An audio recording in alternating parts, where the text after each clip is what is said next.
Layer skin hair and laser clinic లో latest టెక్నాలజీతో laser hair removal, anti ageing and hair fall issues కి advance treatments అన్ని ఇక cost గురించి వరి అవ్వాల్సిన అవసరం లేకుండా అందిస్తున్నారు. ఇంకా మీ కాన్ఫిడెన్స్ ని తిరిగి తెచ్చుకోండి. Get your free consultation now. జనరల్గా మనకి 8 గ్లాస్ ఆఫ్ వాటర్ తాగమని చెప్తారు కదా, సో ఆ గ్లాస్ సైజ్ ఎంత ఉండాలి అని చెప్పి. కరెక్ట్, వాడు ఊరికి తక్కువ చెప్పలేదమ్మా. ఇప్పుడు చిన్న బాటిల్ వచ్చింది, మీకు ఎందుకు వచ్చింది 200 ml బాటిల్? ఆ 200 ml బాటిల్ ఎట్లా డిజైన్ అయింది? Why did they design 250 ml bottle? That's a normal water intake of any. మీకు ఎప్పుడైనా చూడు, ఒక బాటిల్ తాగిన తర్వాత నేను ఇంకా కొంచెం తాగాలి, ఇంకో బాటిల్ ఓపెన్ చేశారా ఎప్పుడైనా? ఎందుకు అవసరం రాలేదు? టోటల్ అమౌంట్ ఆఫ్ యూరిన్ ఈ పాస్ట్ ఈస్ 4620 ml. 100 మంది ఫ్రీక్వెంట్ యూరినేషన్తో వచ్చారంటే దాంట్లో 2% వాళ్ళు ఈ కంప్లైంట్లో ఇదవుతారు. ఏంటి, నీళ్ళు ఎక్కువ తాగేసి ఎక్కువ సార్లు వచ్చింది.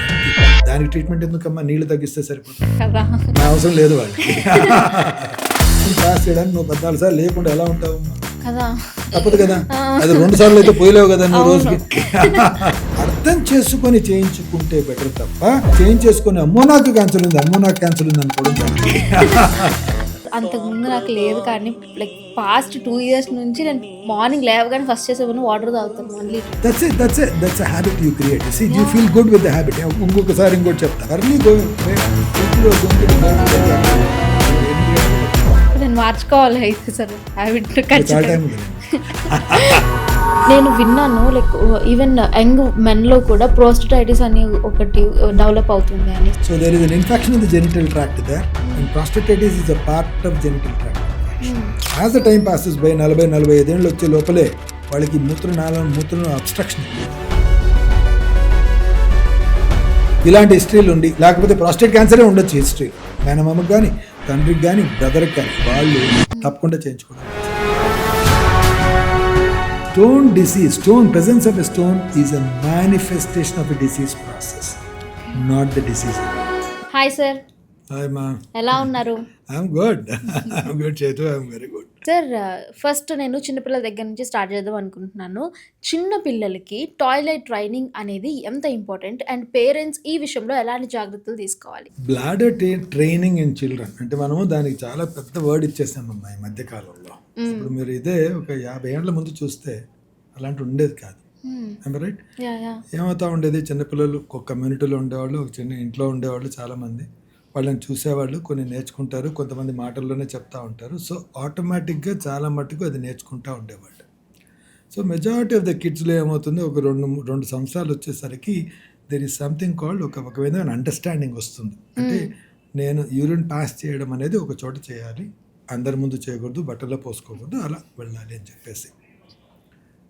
అది న్యాచురల్ అనమాట. అంటే బేసిక్గా మనకు తెలియకుండానే చిన్నపిల్లలు చాలా మట్టుకు జరిగే ఏదైతే ఆ ప్రభావితం అవుతారో చూసారో, ఇంట్లో జరిగే ప్రభావితము, వాళ్ళు బాత్రూమ్ చూడడం, అందరు అక్కడ వెళ్ళడం, ఇలాంటివి మీద మనకు తెలియకుండానే చాలామంది నేర్చేసుకుంటూ ఉంటారు. సో ఒకప్పుడు కాలంలో దాని మీద చాలా ఎక్కువగా ఒత్తిడి అనేది ఉండేది కాదు. ఏదో డైపర్స్ వేసేవాళ్ళు, లేకపోతే ఏదో గుడ్డల్లాగా డైపర్స్ చేసి గుడ్డల్ని కట్టేవారు. దాని తర్వాత కొన్ని రోజులు వాళ్ళు నేర్చుకునేవారు. దాని మీద చాలా మటుకు స్ట్రెస్ అనేది ఉండేది కాదు. ఇప్పుడున్న సోషల్ లివింగ్కి ఏమవుతా ఉంది అంటే ఈ పాయింట్ మీద చాలా మటుకు డిస్కషన్ అవుతా ఉంది.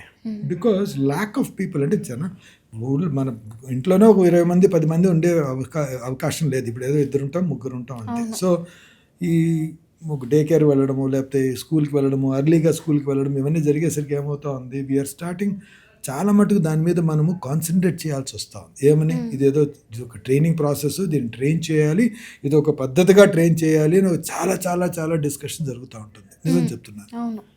సో ఎప్పటి నుంచి స్టార్ట్ చేయాలి, ఎలా స్టార్ట్ చేయాలి, ఎప్పటి నుంచి ఎలా దాన్ని మనం ట్రైన్ చేయడం అనే దాన్ని ఒక ప్రాసెస్ కింద, ఒక ట్రైనింగ్ ప్రాసెస్ కింద మనం చూస్తున్నాం అనమాట. బట్ బేసికలీ యూజువల్గా చిన్నపిల్లల్లో 2 సంవత్సరాలు వచ్చేసరికి వాళ్ళకి అందరికీ, నేను ఇందాక అన్నట్టు 2 సంవత్సరాలు వచ్చేసరికి అందరికీ తెలిసిపోతుంది. Over a period of time ఒక 5 years వచ్చేసరికి they become completely socially normal అనమాట. దాని తర్వాత ఎప్పుడో బట్టలు తడుపుకోవడము, లేకపోతే రాత్రులు పక్కలు తడుపుకునే అవకాశం చాలా చాలా తక్కువ. కానీ కొంతమందిలో అది జరగదు అని ఒక ఉదయన ప్రాసెస్, చాలా ట్రైనింగ్ తొందరగా అవ్వలేదు, ఇంకా తన బట్టల్లోనే పోసుకుంటున్నాడు అని చెప్పేసి అంటూ ఉంటారు. Which who requires some amount of effort. వాళ్ళకి ట్రైనింగ్ అనేది ఒక ప్రాసెస్ జరుగుతుంది. కానీ నేను చెప్పాల్సింది అనుకుందంటే the other part of it అమ్మా. ఈ భ్రమలో మనం ఏదో ట్రైనింగ్ చెయ్యాలి అన్న భ్రమలో మనము ఇంకా ఒక డ్యామేజ్ చేయడం అనేది జరుగుతోంది ఈ మధ్యకాలంలో. Okay.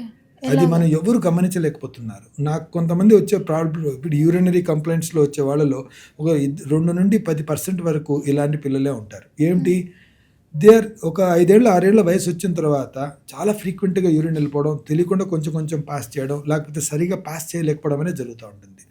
If you look back ఏమవుతుంది అంటే, మనం టాయిలెట్ ట్రైనింగ్ అంటే ఏమిటి, తను బట్టల్లో పోసుకోకపోవడం అనేదే టాయిలెట్ ట్రైనింగ్ కింద గమనిస్తాం.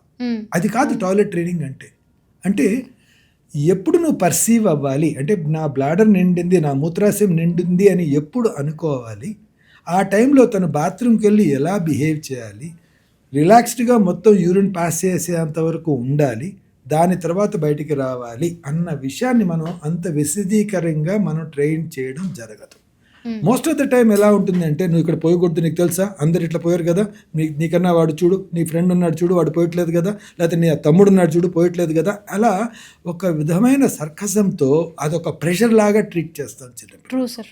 సో దానివల్ల ఏమవుతుందంటే, తనకు ఒక విధమైన ఆలోచన విధానం ఎలా ఉంటుందంటే, పాస్ చేయడం పక్కన పెట్టండి, ఆపుకోవడం అనేదే నా ప్రథమ కర్తవ్యం అనుకుంటాడు అనమాట. సో వచ్చినా కానీ, బ్లాడర్ నిండిపోయినా కానీ ఆపుకోవడం, ఇలా మెలకులు తిరుక్కుంటూ ఉండడం. సో యాక్చువల్గా నేను ఎప్పుడు పోయాలి అనే విషయం మర్చిపోయి ఆపుకోవడమే నా ప్రథమ కర్తవ్యం అనుకున్నట్టు బిహేవ్ చేయడం అనేది జరుగుతుంది. ఈ మధ్య కాలంలో ఈ ప్రాబ్లం ఎక్కువ అవుతా ఉంది. సో యాక్చువల్గా మనం ఎక్కువగా ఏదైతే ఎక్కడైతే టైం స్పెండ్ చేయాలో, నాన్న నువ్వు ఒక 2-3 గంటలకు ఒకసారి నీకు యూరిన్ వచ్చినట్టు అనిపిస్తుంది, ఆ విధంగా వెళ్ళినప్పుడు నువ్వు ఆ విధంగా బాత్రూమ్కి వెళ్ళిపోసే, బట్టల్లో పోసుకోవడం అనేది నీకు మంచిది కాకపోవచ్చు, పెద్ద అయిన తర్వాత బాగా ఉండదు, it is not good also అని చెప్పేసి చెప్పడం అనేది వేరే. ఎలా పాస్ చేయాలో నువ్వు నిలబడి ఆ బాత్రూంలో పాస్ చేసేంత వరకు పాస్ చేసి చేతులు కడుక్కో, కాళ్ళు కడుక్కో అనేది ఒక విధమైన ఒక it has to be taught in a different fashion అనమాట. అంతేగాని బలవంతంగా ఆపుకోవడం అనేది ఒక దిశగా వాడిని ప్రెషర్ చేయడం అనేది జరగదు. సో దీని మీద ఇంత ఎక్కువ పెట్టుకోకూడదమ్మా. ఈ మధ్య కాలంలో in fact I tell the children that let him learn over a period of time, they do learn it. ఈ మధ్య కాలంలో దే ఆర్ క్వైట్ ఇంటెలిజెంట్. ఈ మధ్య చిన్నపిల్లలు they are much more intelligent than the previous generations. ముందు generation అంతా చాలా ఇంటెలిజెంట్గా ఉన్నారు. సో వాళ్ళు they are able to adapt very fast. Day కేర్కి వెళ్తారు, పక్కన వాళ్ళు చూసి తినాలని ఎలా అని నేర్పించేసుకుంటారు. నాకు చిన్నప్పుడు గుర్తుంది, my children were fed even at 5 years age. ఈ మధ్య కాలంలో 2వ సంవత్సరం వాడే తినడం నేర్చుకుంటాడు. వాళ్ళ ముందు ఫుడ్ పెట్టేసి మీరే తినండి అని నేర్పించడం జరుగుతూ ఉంది. సో వాళ్ళ అడాప్షన్ అనేది ఎక్కువ ఉంది. So the actual moral of the story ఏమిటి అంటే, ఈ ప్రెషర్ ఆఫ్ స్టాపింగ్ యూరిన్ అంటే ఆపుకోవడం అనే దాని మీద ప్రెషర్ తగ్గించాలి. ఎలా పాస్ చేయడం, ఎప్పుడు పాస్ చేయడం అనే దాని మీద ఎక్కువగా ఇన్సిస్ట్ చేయడం అనేది జరగాలి. కాబట్టి పాస్ చేసుకోవడము, బట్టల్లో పాస్ చేసినంత మాత్రం నష్టం జరిగేది ఏమీ లేదు. కానీ అది చేయకుండా ఉండడానికి మనం పడే కష్టాల మీద నష్టం వచ్చే అవకాశం ఉంటుంది. So it's completely different dimension of thinking. అందుకే అది ఇంకా ఎక్కువగా ఇండియాలో జరుగుతుంది. In fact in the western countries they don't really bother. మీరు ఎక్కువగా కంగారు పడరు వాళ్ళు. డైపర్ మీద నడిపిస్తూ ఉంటారు, doesn't matter, they will turn over a period of time అంటారు. సో ఈ ఇండియన్ కాంటెక్స్ట్లోనే ఈ విధంగా చాలా ప్రెషర్ అనేది రావడం జరుగుతుంది. ఈ సైడ్ ఆఫ్ డైమెన్షన్ గురించి చాలా బాగా చెప్పారు. But now I wanted to know, ఇప్పుడు స్కూల్కి వెళ్ళే పిల్లలు ఉంటారు, వాళ్ళు కూడా వాళ్ళ బట్టల్లోనే యూరిన్ పాస్ చేసేస్తూ ఉంటారు. సో టీచర్స్ ఇంపాక్ట్ ఈ టాయిలెట్ ట్రైనింగ్ మీద ఎంత ఉంటుంది? ద చైల్డ్ డెవలప్మెంట్ అనేది it involve so many processes అమ్మా. ఇట్ ఈస్ నాట్ ఓన్లీ పేరెంట్స్లో ఇంట్లో జరిగేదే కాదు, it is so many things. ఇప్పుడు 3వ సంవత్సరంలో మనం ఒక డే కేర్లో వేసాం. వాళ్ళకి what does day care should teach, not ABCD. It is not ABCD which is necessary at 3 years age or వీళ్ళు కాదు వాడికి కావాల్సింది ఆ టైంలో. మనకు కావాల్సింది ఆ టైంలో ఏంటంటే, నీ షర్ట్ ఎలా వేసుకోవాలి. ఇప్పుడు మీరు ఒక వెస్ట్రన్ కంట్రీలో, నార్దర్న్ వెస్ట్రన్ కంట్రీకి వెళ్ళారనుకో, నార్వేనో ఎక్కడో, వాళ్ళు ఫస్ట్ డే కేర్లో వాడికి నేర్పించేది ఏమిటి తెలుసా, how to wear a jacket. ఎందుకంటే కింద ఒక పెద్ద నీకు ఇంతలా జాకెట్ ఉంటుంది, అంత చల్లగా ఉంటుంది, వాడి రూమ్లో కొంచెం వేడిగా ఉంటుంది, బయటికి వెళ్ళంగానే వాడికి చలి పుడుతుంది. ఆ చలి పుట్టకుండా వాడు ఎట్లా కాపాడుకోవాలి, ఆ జాకెట్ కింద వేస్తే ఆ జాకెట్ని నువ్వు ఎలా తొడుక్కోవాలి వాడికి నేర్పిస్తారు. So it is the necessity. So మనం ఈ ప్రపంచంలో ఎలా జీవించాలి, how do you lead your life అనే దాంట్లో కాన్సన్ట్రేషన్ ఉండాలే కానీ ఈ చదువు చెప్పడంలో కాదు. సరే మీరు తినాలి అనుకోండి, మనం అక్కడ దాంట్లో పెట్టేసిన తర్వాత మీరు ఎలా తింటున్నారు ఒకరిని చూసి ఇంకోటి తినడం నేర్చుకుంటాం.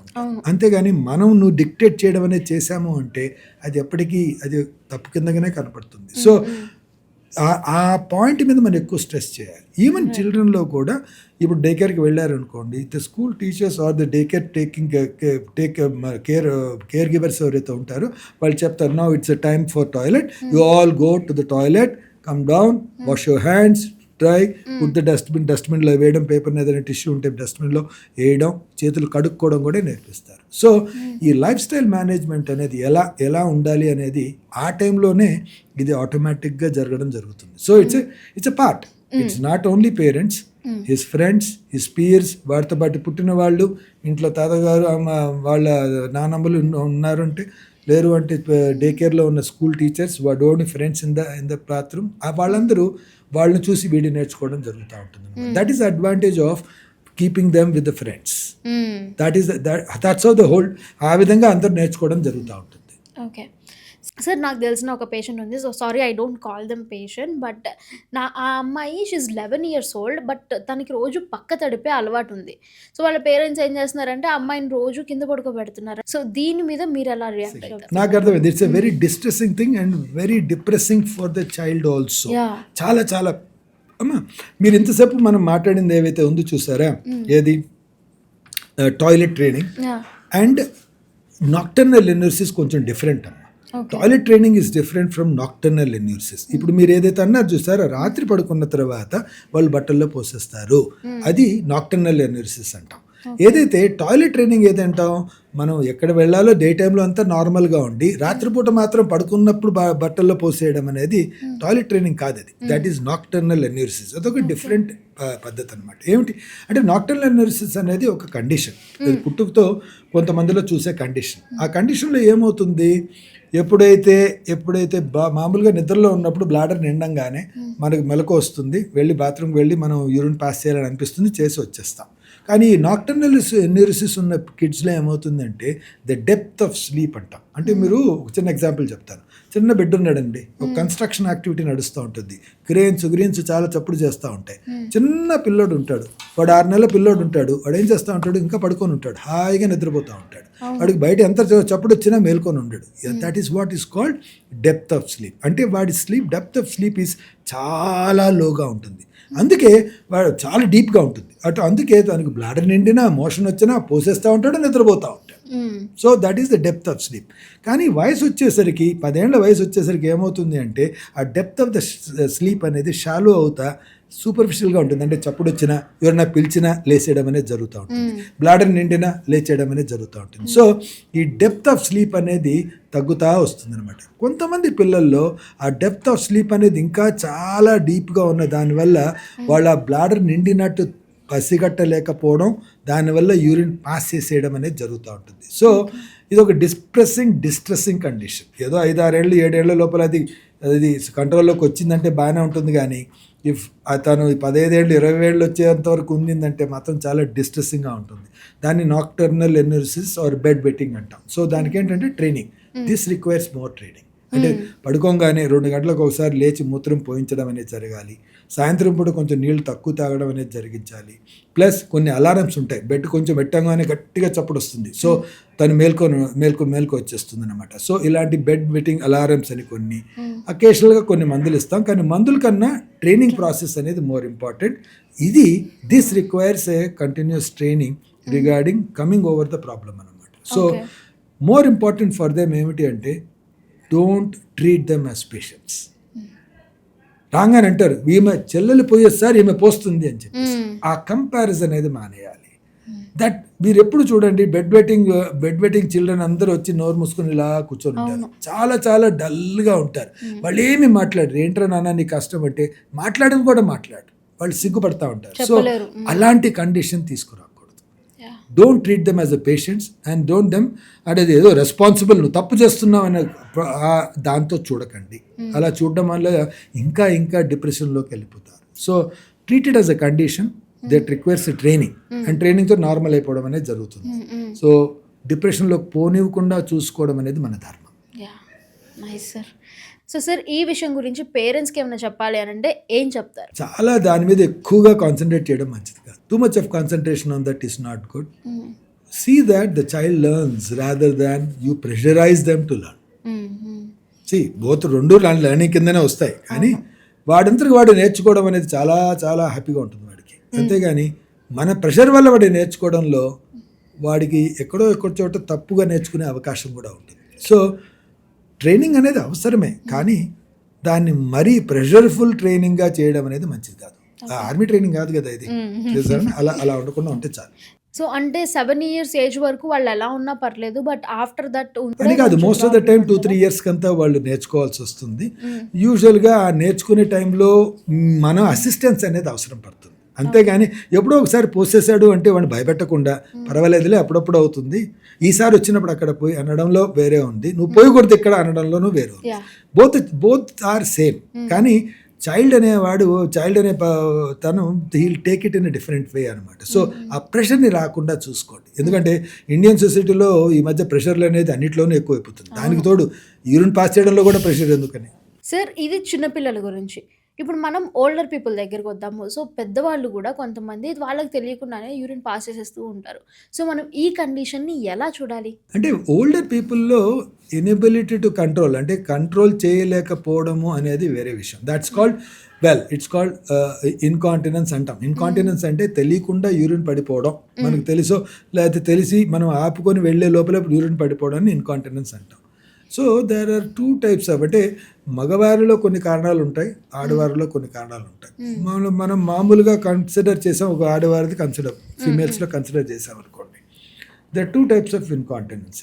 ఒకటేమిటి అంటే దగ్గితే తుమ్మితే మూత్రం పడిపోవడం, దాన్ని స్ట్రెస్ యూరినరీ ఇన్కాంటినెన్స్ అంటాం. అది మోస్ట్ ఆఫ్ ద టైం లేడీస్లో ఎవరైతే ప్రెగ్నెంట్ ఉన్నారో 2-3 డెలివరీస్ అయినాయో వాళ్ళలో ఎక్కువగా చూస్తూ ఉంటాం. ఎందుకంటే మజిల్ పవర్ అనేది కొంచెం వీక్ అయ్యి దీనివల్ల ఈ స్ట్రెస్ యూరినరీ ఇన్కాంటినెన్స్ అంటాం. రెండోది ఏమంటాము అర్జ్ యూరినరీ ఇన్కాంటినెన్స్, అంటే అనిపించంగానే వెళ్ళే లోపల బట్టల్లో పడిపోవడం, అది అర్జ్ యూరినరీ ఇన్కాంటినెన్స్. ఈ అర్జ్ యూరినరీ ఇన్కాంటినెన్స్ అనేది చాలా రకాలుగా ఉంటుంది. అంటే కొన్ని జబ్బుల వల్ల కావచ్చు, కొన్ని bladder irritability, over active bladder అనే సహజమైన కండిషన్ వల్ల కూడా కావచ్చు. కానీ ఫస్ట్ ఈ కండిషన్ ఉన్న వాళ్ళలో, అంటే ఫ్రీక్వెంట్గా వస్తుంది, యూరిన్ తొందరగా వచ్చేస్తుంది, వెళ్ళే లోపల బట్టల్లో పడిపోతుంది, అది urinary, this is the classical symptoms అనమాట. అన్న వాళ్ళలో ముందు నీలో ఎలాంటి జబ్బులు లేవు కదా అని చూసుకోవాలి. ఒక అల్ట్రాసౌండ్, యూరోఫ్లోమెట్రో, యూరోడైనమిక్ స్టడీ అని కొన్ని స్టడీలు చేసి మీరు ఫిజికల్గా బాగానే ఉన్నారు కదా, it's only related to the bladder over activity అనేది చూసుకుంటాం. అది చూసుకున్న తర్వాత వాటికి మందులు ఇవ్వడం అనేది జరుగుతుంది. కానీ ఈ మధ్య కాలంలో there is 1 more dimension to it. ఇందాక అన్నట్టు ఒక డైమెన్షన్ కూడా చెప్తున్నాను మళ్ళీ. ఈ urge urinary incontinence and frequency ఒక సిండ్రోమ్ అనమాట. ఈ ఫ్రీక్వెన్సీ మాటిమాటికి రావడం, తొందరగా రావడం, ఇది అందరూ జబ్బులు ఎతికినట్టు మనం ముందు జబ్బు ఎతుకుతాం, జబ్బు ఏం లేదని తెలుసుకుంటాం, ఆ జబ్బు కాదులే అని చెప్పేసి అనుకుంటాం. కానీ చాలా మందిలో ఇది స్ట్రెస్ వల్ల కూడా వస్తూ ఉంది. యంగర్ పీపుల్, ఇదేదో 40 ఏళ్ళు 50 ఏళ్ళ వయసులో ఉంటే సరేబా నీకు ఈ వయసుకు వచ్చే అవకాశం ఉంది లేడీస్లో అని చెప్పి అనుకుంటాం. కాదు, younger people, both females and males, young people అనమాట. ఏంటి నీ ప్రాబ్లం? పొద్దున్న నుంచి నేను రాత్రి ఆఫీస్లో ఉన్నంత వరకు 20 సార్లు వెళ్తానండి, గంటకి వెళ్తాను, ఒక్కోసారి గంటకు 2 సార్లు కూడా వెళ్తాను. నేను ఒకటే ఒక క్వశ్చన్ అడుగుతాను, ఏమండి మీరు పడుకున్న తర్వాత ఎన్నిసార్లు లేస్తారు? ఎన్ని గంటలకు పడుకుంటారు? 10:30 పడుకుంటానండి. పొద్దున్న ఎన్ని గంటలు లేస్తారు? 6 గంటలకు లేస్తానండి. సరే 10:30 నుంచి 6 గంటల లోపల ఎన్నిసార్లు యూరిన్కి పాస్ చేశారు? పడుకున్న తర్వాత ఉండదండి, మేల్కొన్నప్పుడే ఉంటుంది. సో ఇది జబ్బు కాదు, ఇది basically stress. You are awake, you are having a problem. ఏ జబ్బు కూడా పగలు రాత్రి డిఫరెన్షియేట్ చేయలేదు కదా. సరే పగలు మీరు 10 సార్లు పోతే రాత్రి ఏదో 3 సార్లు 4 సార్లు అయినా పోయాలి కదా. అలా ఉండకుండా ఉంది అన్న పక్షంలో పడుకున్నప్పుడు మాత్రం 6 గంటలు కంటిన్యూస్గా పడుకొని మేల్కొన్నప్పుడు మాత్రం గంటకు ఒకసారి వెళ్లాల్సి వస్తూ ఉంది అంటే it's a more stress related problem which we're very commonly seeing in the present world అనమాట. ఈ మధ్య కాలంలో వాళ్ళు జాబ్ స్ట్రెస్ కావచ్చు, ఫ్యామిలీ స్ట్రెస్ కావచ్చు, ఏ స్ట్రెస్ వల్ల అయినా కానీ ఇలాంటి కండిషన్ చూసే అవకాశం చాలా ఎక్కువగా చూస్తున్నాం, ఈ మధ్య ఎక్కువగా చూస్తున్నాం. సార్ కొంతమంది యూరిన్ని హోల్డ్ చేసుకోగలుగుతారు అండ్ కొంతమంది చేసుకోలేకపోతారు. సో ఈ రెండింటిని ఎలా డిఫరెన్షియేట్ చేస్తారు? అంటే ఫర్ ఎగ్జాంపుల్ యూరిన్ హోల్డ్ చేసుకోగలిగితే వాళ్ళది హెల్దీ బ్లాడర్, యూరిన్ హోల్డ్ చేసుకోలేకపోతే కనుక వాళ్ళది అన్హెల్దీ బ్లాడర్, ఇట్లా ఏమన్నా ఉంటుందా సార్? భగవంతుడు ఒక బ్లాడర్ క్రియేట్ చేసి దానికి కొన్ని ఫంక్షన్స్ ఇచ్చాడు. ఏమి ఇచ్చాడు?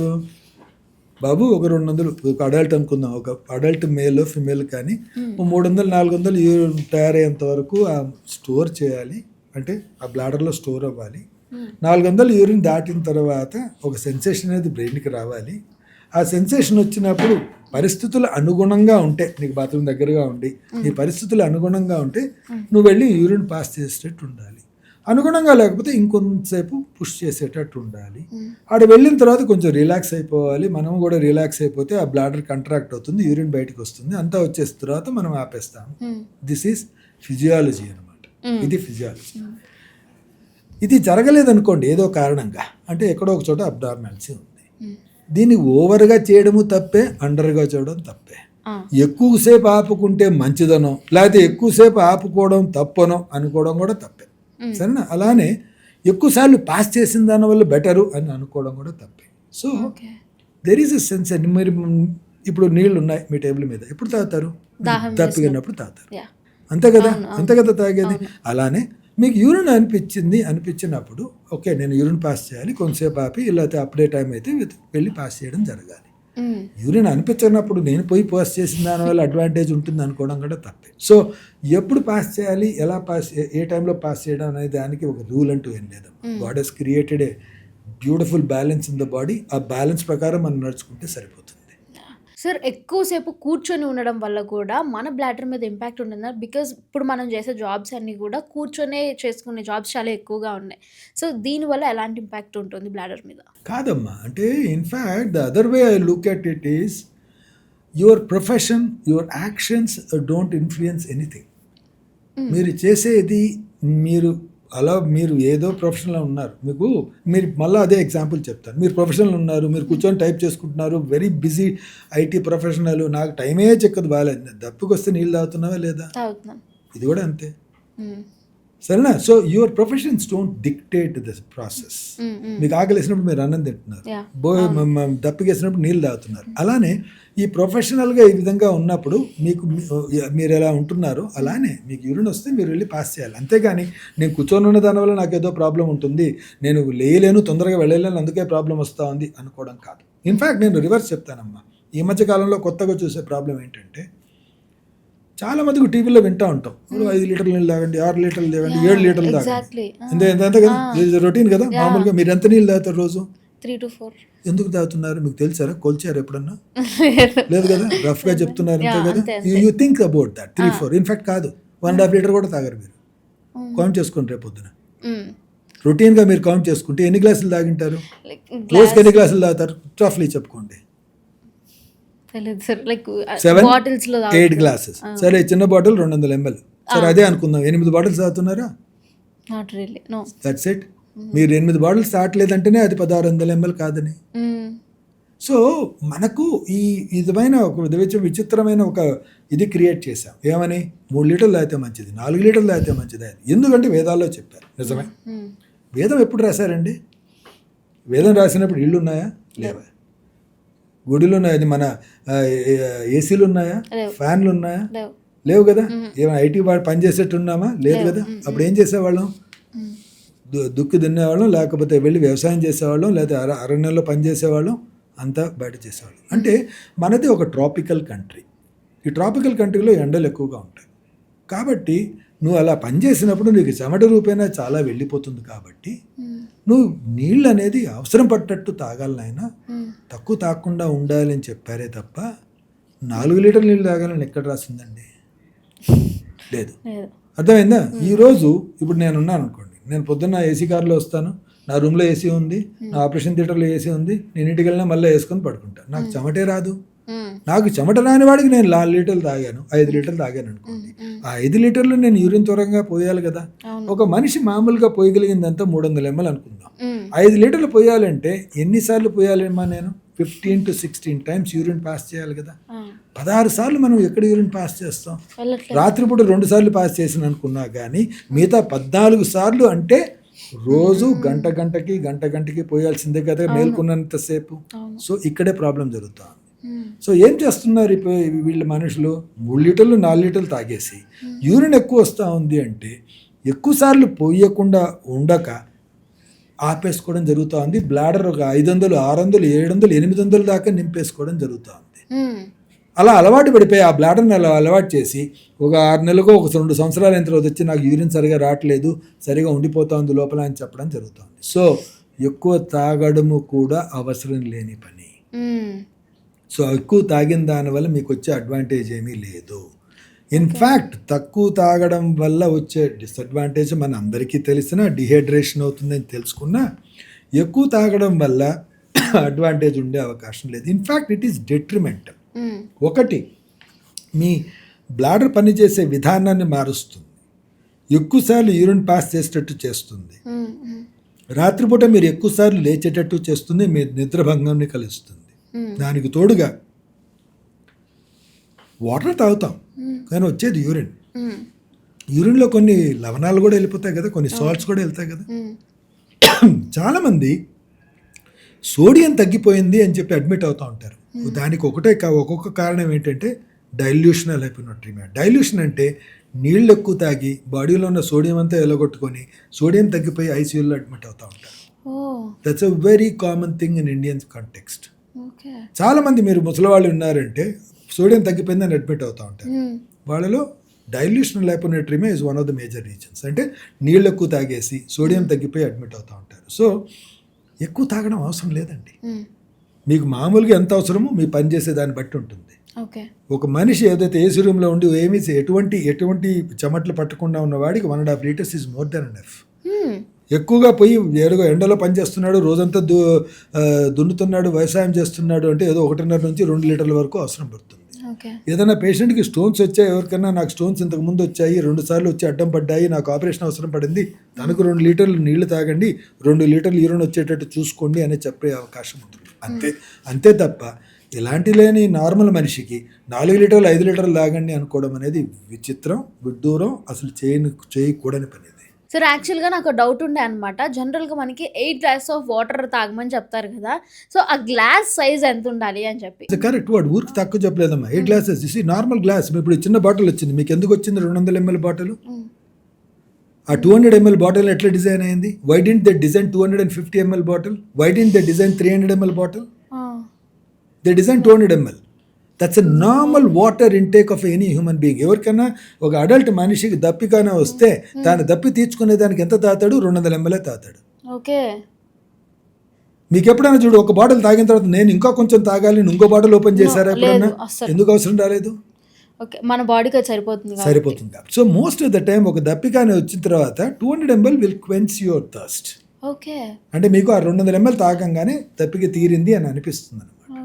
So there is a purpose of 200 ml. Most of the glasses are 200 ml. Though they are 250 ml glasses, 200 ml వరకు నింపుకొని తాతావు. నువ్వు బ్రిమ్ వరకు నింపావు కదా, ఒక 50 ml తక్కువ నింపుతావు. So that is enough. మీరు 6 నుంచి 8 గ్లాసులు తాగుతున్నారు 200 ml అంటే that's more than enough for you. దానికన్నా మీరు ఎక్కువ తాగాల్సిన అవసరం లేదు. ఎందుకంటే మీ భోజనంలో కూడా ఒక 500 నుంచి 700 ml వాటర్ వస్తుంది కాబట్టి. మీ అన్నంలో వాటర్ ఉంటుంది, పప్పులో వాటర్ ఉంటుంది, పెరుగులో వాటర్ ఉంటుంది, సాంబార్లో వాటర్ ఉంటుంది, పప్పులో వాటర్ ఉంటుంది. So that all water comes in to your body only. So అంతకన్నా ఎక్కువ అవసరం లేదు. ఈ 3 లీటర్లు 4 లీటర్లు తాగడం అనేది అనవసరం. It's a waste. Okay sir, ఇది మళ్ళీ మెన్ అండ్ ఉమెన్ కి కూడా డిఫర్ అవుతుందా లేకపోతే? Normal human being, we're talking about normal human. నేను జబ్బున్న గురించి అట్లా ఆలోచించడం లేదు. Normal human being. ఎవరికి సపోజ్ మీకుగా ఒక నార్మల్ హ్యూమన్ బీయింగ్ ఉంటే ఎంత యూరిన్ రావాలి? 1500 ml వస్తే చాలు. అదే ఒక స్టోన్ తారే అతనికి ఎంత తెచ్చుకోమని చెప్పాలి? 2 లీటర్ల వరకు తెచ్చుకోమని చెప్పాలి. ఇన్ఫ్యాక్ట్ కిడ్నీ కానీ హార్ట్ వీక్ ఉన్న వాళ్ళలో నీళ్లు తక్కువ తాగు, 500-600 ml కన్నా ఎక్కువ తాగద్దు అని చెప్తా ఉంటాం. So it decides normal human being unless otherwise there is a loss. మన బాడీలోంచి ఒక లాస్ అవుతా ఉంది అనుకుంటే తప్ప ఈ extra water intake is a foolish element అమ్మా. It's absolute foolish element. రోజుకి ఫర్ ఎగ్జాంపుల్ ఈ మధ్య ఒక పేషెంట్ వచ్చారు. ఏమండి అంటే, డాక్టర్ గారు నేను రాత్రి 8 సార్లు వేస్తున్నాను, ఒక్కోసారి 5 సార్లు వేస్తాను, ఒక్కోసారి 6 సార్లు వేస్తాను. ఏంటండి అంటే, నేను ఈ మందు ట్రై చేశానండి, ఆ మందు ట్రై చేశాను, ఈ మందు ట్రై చేశానండి. పగలు ఎన్నిసార్లు వేస్తున్నారు? పగలు కూడా ఒక 8 సార్లు దాకా వెళ్తానండి. పగలు ప్రాబ్లం లేదండి, మేల్కొని ఉంటాను కాబట్టి వెళ్ళిపోతూ ఉంటాను. సరే ఈ మందు కూడా ట్రై చేశాను, ఆ మందు కూడా ట్రై చేశాను, ఈ మందు కూడా ట్రై చేశాను. సరేనండి, మీరు ఒక పని చేయండి, మేము ఒక బ్లాడర్ డైరీ అనేది ఇస్తాం. బ్లాడర్ డైరీ అంటే రోజుకి ఏ టైంలో ఎంత యూరిన్ పాస్ చేస్తున్నారు నోట్ చేసుకుని రండి అని చెప్పాను. నోట్ చేసుకుని వస్తే వాడు ఆ రోజు 14 సార్లు పాస్ చేశాడు. టోటల్ అమౌంట్ ఆఫ్ యూరిన్ ఈ పాస్ ఈస్ 4,620 ml. పాస్ చేయడానికి నువ్వు 14 సార్లు లేకుండా ఎలా ఉంటావమ్మా? కదా, తప్పదు కదా. అది 2 సార్లు అయితే పోయలేవు కదా నువ్వు రోజుకి. సో ఏమండి అంటే 5 లీటర్లు నీళ్ళు తాగుతానండి రోజు. సో మీరు అది తగ్గించేసండి, 1.5 లీటర్స్ తాగండి, మీరు 4-5 సార్లే పోస్తారు. తగ్గించాడు, ఇమీడియట్గా నార్మల్ అయిపోయాడు. ఇది ఒక పెద్ద this amounts to 2% of patient population coming with more frequent urination. 100 మంది ఫ్రీక్వెంట్ యూరినేషన్తో వచ్చారంటే దాంట్లో 2% వాళ్ళు ఈ కంప్లైంట్లో దీంట్లోనే ఇదవుతారు. ఏంటి, నీళ్ళు ఎక్కువ తాగేసి ఎక్కువ సార్లు వచ్చింది అని. దానికి ట్రీట్మెంట్ ఎందుకమ్మా, నీళ్ళు తగ్గిస్తే సరిపోతుంది కదా, అంతే కదా, సింపుల్. నా అవసరం లేదు వాళ్ళకి. Okay sir, like cab drivers లేకపోతే ఇలాంటి లైక్ డ్రైవింగ్లో ఉన్న వాళ్ళు కంపల్సరీగా యూరిన్ హోల్డ్ చేసుకోవాల్సి వస్తుంది. సో అలాంటి వాళ్ళు లైక్ తర్వాత వాళ్ళకి ప్రాబ్లమ్స్ రాకుండా ఉండాలి అని అంటే ఎలాంటి జాగ్రత్తలు తీసుకోవాలి? ఏముంటుందమ్మా, ఇదంతా మనం అనుకుంటా ఉంటాం కానీ most of the time majority of the time మీకు ఒక క్యాబ్ డ్రైవర్ కానీ ఏదైనా డ్రైవింగ్ చేస్తున్నారు అనుకోండి, నార్మల్ పర్సన్కి ఒక 350-400 ml, దాని తర్వాత పుష్ చేస్తే ఒక 500 ml, ఇంకో కొంచెం పుష్ చేస్తే 550, దాని తర్వాత వాడు భరించలేడు. He has to go and pass urine. వాళ్ళు అది ట్రైనింగ్ ప్రాసెస్గా పెట్టుకోరు. ఇన్ఫ్యాక్ట్ ఈ ట్రైనింగ్ ప్రాసెస్గా పెట్టుకున్న వాళ్ళందరూ ఎక్కువ నీళ్లు తాగి పెట్టుకునే వాళ్ళే తప్ప ఈ నార్మల్ పర్సన్స్ ఎవరి వల్ల కాదు. అలాంటి వల్ల ఏదో రోజుకు 1-2 సార్లు నేను కొంచెం ఆపుకోవాల్సి వస్తూ ఉంది, దానివల్ల ఎలాంటి నష్టం జరగదు. గాడ్ ఇస్ గివెన్ సమ్, మీలో ఆ విధంగా అంటే ఇప్పుడు ఆకలేసింది, మీకు తినలేకపోతున్నారు, అన్నం లేదు మీ దగ్గరలో లేదు, ఇంకా 3 గంటల అయిన తర్వాత తినాలి, చేస్తున్నారు కదా, అలా ఎప్పుడో ఒకసారి అట్లా ఎక్స్టెండ్ అవుతుంది కదా, అలానేది కూడా. అంతేగాని దీనివల్ల మనకు నష్టం వస్తుంది అనుకోవడం తప్పు కాదు. సార్, మార్నింగ్ లేవగానే ఒక 1 లీటర్ వాటర్ తాగాలి అని అంటారు కదా, సో దీని గురించి ఏం చెప్తారు? ఇదే మళ్ళీ మొదటికి వస్తున్నాం, మళ్ళీ అంటే ఏవి చేయకూడదో అది వింటున్నాం మనం.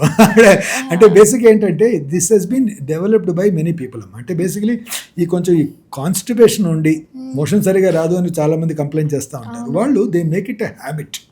ఏంటి, 1 లీటరు 2 లీటర్లు నీళ్ళు తాగేస్తే ఇమీడియట్గా వాళ్ళకి గట్ స్టిమ్యులేట్ అయ్యి మోషన్ వచ్చేస్తుంది. సో ఇది ఒక బాగానే ఉందండి. ఇది ఎప్పుడు బాగుంటుంది ఇది? సరే 20 ఏళ్ల నుంచో 25 ఏళ్ల నుంచో 50 ఏళ్ల వరకు చేశారు, బాగానే ఉంది. 50 ఏళ్ళు దాటిన తర్వాత ఏమవుతుంది తెలుసా, దే ఆటోమేటిక్లీ హ్యావ్ సిమ్టమ్స్. వీళ్ళకి 50 ఏళ్ళ పైబడిన వాళ్ళలో ఓవర్ యాక్టివిటీ ఆఫ్ ద బ్లాడరో లేకపోతే ప్రాస్టేటిక్ అబ్స్ట్రక్షనో, మూత్రనాళంలో అడ్డంకున్న దానివల్ల ప్రాస్టేట్ వల్లనో their bladder becomes more irritable. So దానివల్ల ఆ టైంలో లేని కష్టాలు ఆ టైంలో బాగా బయటపడతాయి. సో ఇది హ్యాబిట్. ఇప్పుడు చూడండి, మోషన్ రావాలంటే ఒకతను నీళ్లు తాగుతాడు, ఒకతను టీ తాగుతాడు, ఒకతను కాఫీ తాగుతాడు, ఒకతను సిగరెట్ తాగుతాడు, ఒకతను ఏమీ తాకుండా ఉంటాడు, ఒకతను వాకింగ్ చేసి వచ్చి పోస్తాడు. సో ఇవన్నీ ఏంటి, హ్యాబిచ్యుయేషన్ ఆఫ్ యువర్ బాడీ. ఎలా మీ బాడీని మీరు హ్యాబిచ్యుయేట్ చేస్తారనే దాన్ని బట్టి ఉంటుందన్నమాట. సో మీరు ఏదో నీళ్లు తాగి హ్యాబిచ్యుయేట్ చేసుకుంటే అది గొప్ప అనుకొని చాలా స్టేటస్ సింపుల్గా చెప్తారు, నేను 2 లీటర్లు నీళ్ళు తాగుతాను. అది తాగడం అవసరమే లేదు దానికి. Why do need it? God has given ఒక థర్స్ట్ అనేది ఒక మంచిది ఇచ్చాడు, ఆకలి అనే దానికి అహంకారం ఒకటి ఇచ్చాడు, దాన్ని బట్టి నడుచుకోండి. అవసరంగా ఎక్స్ట్రాగా చేయడం అనేది అనవసరం పని. సార్, అంతకుముందు నాకు లేదు కానీ లైక్ పాస్ట్ 2 years నుంచి నేను మార్నింగ్ లేవగానే ఫస్ట్ చేసేవన్నీ వాటర్ తాగుతాను 1 litre. That's a habit you create. See you feel good with the habit. ఇంకోటి చెప్తాను, people are going to the bed very early ఉంటారు. 8 గంటలకి పడుకుంటారు. 8 గంటలకు పడుకొని పొద్దున్న 6 గంటలకు లేస్తారు. They have a good sleep, 8 hours 8.5 hours పడుకుంటారు. See, your body is without water for that 8 hours duration. So there is some amount of dehydration which happens all through. Ante kada? So it is a requirement which you are fulfilling, not by force. నీకు అనిపించకపోయినా నువ్వు 2 లీటర్లు తాగి నాకు constipation లేకుండా చూసుకోవడానికి తాగాల్సి వస్తూ ఉంది అనిపించుకోవడం అనేది తప్పు. So you have it in a different direction. ఇంకేదైనా చేయండి, ఇంకేదైనా తీసుకోండి, అంతేగాని ఊరికే నీళ్ళు ఎక్కువ తాగడం. సరే యుక్త వయసులో మిడ్ ఏజ్లో బాగానే ఉంటుందమ్మా, కానీ 50 years దాటిన తర్వాత that turns in to some other problems at some other dates అనమాట. They don't feel good at that point of time. ఇప్పుడు నేను మార్చుకోవాలి అయితే సార్ హ్యాబిట్. చాలా టైం ఉందండి. అప్పుడు అది కాదు, అనవసరమైన మనం అవసరం లేని దాన్ని చేసుకోవడం బెస్ట్. దాని అవసరం లేని దాన్ని మనం అలవాటు చేసుకుని సాధించేదే ఉండదు. లైక్ అంటే ఇప్పుడు నేను ఎలా ట్యూన్ అయిపోయానంటే ఈరోజు నేను మార్నింగ్ లేవగానే వాటర్ తీసుకోలేదు అని అంటే నా డేలో ఏదో సంథింగ్ మిస్ అయింది అని అన్న కాదు, ultimately you end up in taking the same amount of water at any point of time. రోజుకి నీకు ఎక్కువ రిక్వైర్మెంట్ నీకున్న ప్రొఫెషన్కి నీకున్న ఇటువంటి తిరిగి కొంచెం చెమట బట్టి చేసినా కానీ 1.5 లీటర్ నుంచి 2 లీటర్ల కన్నా మీకు అవసరం ఎక్కువ ఉండకపోవచ్చు. అలాంటప్పుడు మీరు దాన్ని డిస్ట్రిబ్యూట్ చేస్తారు. కొంతమంది అది ఈవెన్గా డిస్ట్రిబ్యూట్ చేస్తారు, కొంతమంది ఒక 12 గంటల లోపల డిస్ట్రిబ్యూట్ చేస్తారు. అంతే తప్ప దీనికి ఏదో స్పెసిఫిక్గా అడ్వాంటేజ్ అనుకోవడం, there is nothing, no advantage. Okay okay sir, coming to యూరిన్కి వద్దాం. అంటే లైక్ మన యూరిన్ కలర్, యూరిన్ ఫ్రీక్వెన్సీని బట్టి మన కిడ్నీ హెల్తీగా ఉందా లేదా అనేది తెలుస్తుంది అని urine colour and urine frequency doesn't mean anything to the kidney function. Okay absolutely not. కిడ్నీలు కంప్లీట్గా ఫెయిల్ అయిన వాడు కూడా ఒక 2 లీటర్ల మూత్రం క్లియర్గా వాటర్ లాగా పాస్ చేస్తాడు, కిడ్నీలు కంప్లీట్గా ఫెయిల్ అయిన తర్వాత కూడా.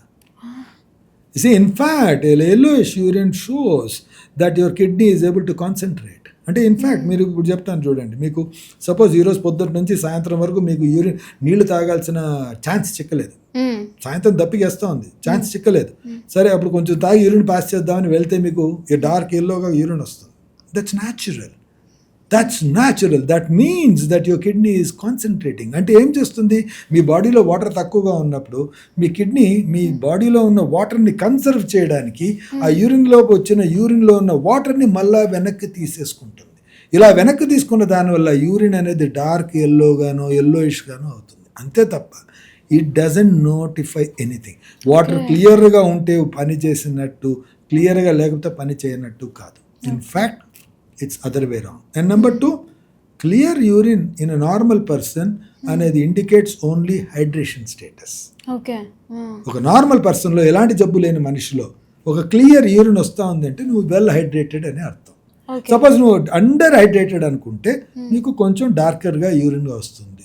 మరీ తక్కువగా హైడ్రేషన్ ఉంటే కొంచెం ఇంకా డార్క్గా వచ్చే అవకాశం ఉంటుంది. కొంతమంది అమ్మో ఇది బ్లడ్ వచ్చిందనే ఫీలింగ్ కూడా ఉంటుంది. So it doesn't mean anything. What you require is quenching your thirst. మీ థర్స్ట్ని అంటే మీరు ఏదైతే దప్పిక అనే దాన్ని మీరు క్వెంచ్ చేయడం అనేది జరగాలి. అది ముఖ్యం అన్నిటికన్నా. That will notify everything. అది చేయగలిగారు అంటే మీకు ఎంత అవసరం ఉందో మీ బాడీకి మీరు తీసుకున్నట్టే లెక్క. God has been great in creating that a beautiful system. దాన్ని మనం బైపాస్ చేసి నేను ఇలానే చేస్తాను అనుకోవడం అనేది తప్పు. ఓకే సార్, కొంతమందిలో యూరిన్ పాస్ చేసేటప్పుడు బ్లడ్ కూడా పడుతూ ఉంటుంది. సో ఈ కండిషన్ మనం ఎలా చూడాలి? Blood in urine is never normal. Blood in urine is always abnormal. చాలామంది నేను నీళ్ళు తక్కువ తాగాను అందుకు వచ్చింది, నాకు వేడి చేసింది అందుకు వచ్చింది, లేకపోతే నేను ఏదో ఇన్ఫెక్షన్ వచ్చింది అందుకు వచ్చింది అని చెప్పి మందులు వాడేసి మానేస్తూ ఉంటారు. That's wrong. Blood in urine always requires investigation, especially when it is painless bleeding. అంటే నాకు నొప్పి లేదు పాడలేదు ఎర్రగా వచ్చింది urine, that requires investigation at any cost. Painless hematuria అనే దాన్ని అంటే painless blood in the urine is an indicator of possible cancer inside the urinary tract. So blood in urine is never ever normal. Okay sir, మన కిడ్నీలు in case కిడ్నీలో ఏమైనా problem ఉంది అన్నప్పుడు మనకి ఎలాంటి సైన్స్ చూపిస్తాయి? అన్ఫార్చునేట్లీ అదేనమ్మా, కిడ్నీ డిసీజెస్లో జరిగే విషయంలో ఏంటంటే the ability to detect an early kidney disease, అంటే కిడ్నీ డిసీజ్ ఎర్లీ స్టేజెస్లో ఉన్నప్పుడే పికప్ చేయడం అనేది అన్నిటికన్నా పెద్ద సమస్య.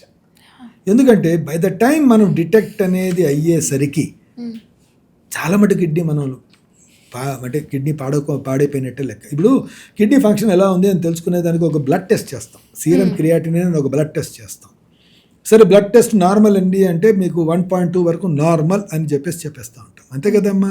సరే అది లాబొరేటరీ వాల్యూ కూడా అట్లనే వస్తుంది.